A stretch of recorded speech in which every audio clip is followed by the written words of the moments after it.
आता आहे ते पिंपळवंडी या परिसरामध्ये कुकडी नदी ह्या बाजूला आहे आणि ह्या परिसरामध्ये जर तुम्ही पाहिलं तर पूर्वी या ठिकाणी जे कसबे लोक आहेत तर त्यांची स्मशानभूमी होती आणि ह्या स्मशानभूमीच्या परिसरामध्ये ज्यावेळेस आम्ही भटकंती करत होतो तर त्यावेळेस तुम्ही तर हे सगळं वाईट वाईट जे पाहताय तर एक 6 ते 7 वर्षांपूर्वी सुद्धा मी ज्यावेळेस या परिसरामध्ये आलेलो तर एका लाईनमध्ये 10 ते 11 मानवी सापळे मला या ठिकाणी भेटलेले, परंतु नंतरच्या काळामध्ये इथं डेव्हलपमेंट कोणी केली असेल तर त्या JCBच्या माध्यमातून याचं नुकसान बरंच झालेलं आहे. या सापळ्यांचं तुम्ही जर पाहिलं तर इथं जर पाहिलं तर हा एक मानवाचा सापळा दिसतोय. त्याचप्रमाणे आता सगळीकडे ती हड्डी पडलेली आहे.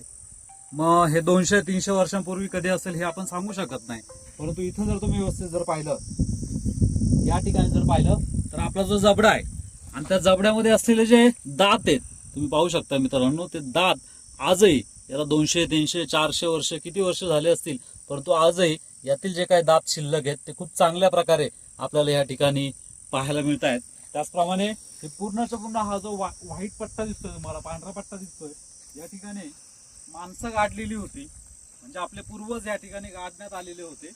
त्यांचा मृत्यू कशामुळे झाला असेल हे आता तर मी सांगू शकत नाहीये, परंतु एका लाईन मध्ये जर वर्षानुवर्ष जर इथं गाडत असतील तर खाली वरती ते गाडण्यात आलेलं असावं, आलं पाहिजे होतं. परंतु इथं जर तुम्ही जर पाहिलं तर एका लाईन मध्ये 11 माणसं गाडल्याचे पुरावे आपल्याला आजही या ठिकाणचा सापळा आपल्याला या ठिकाणी दिसतोय. अगदी बरगाडा दिसत आहेत, त्यानंतर मांडीचं हाड दिसतंय, माकड हाड दिसतंय.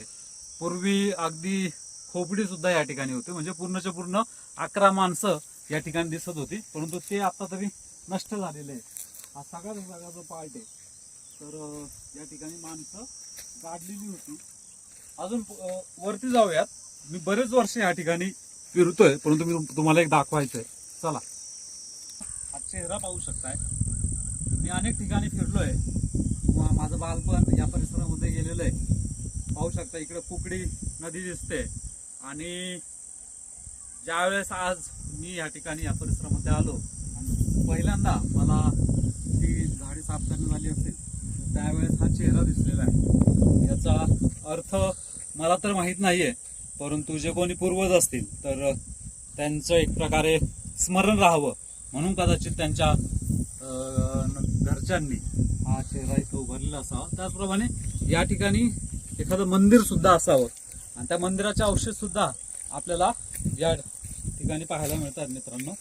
तर तुम्ही पाहू शकता या ठिकाणी सुद्धा एक मूर्ती पडलेली आहे, एक देवता आहे. तर ही देवता पाहू शकताय कशा प्रकारे.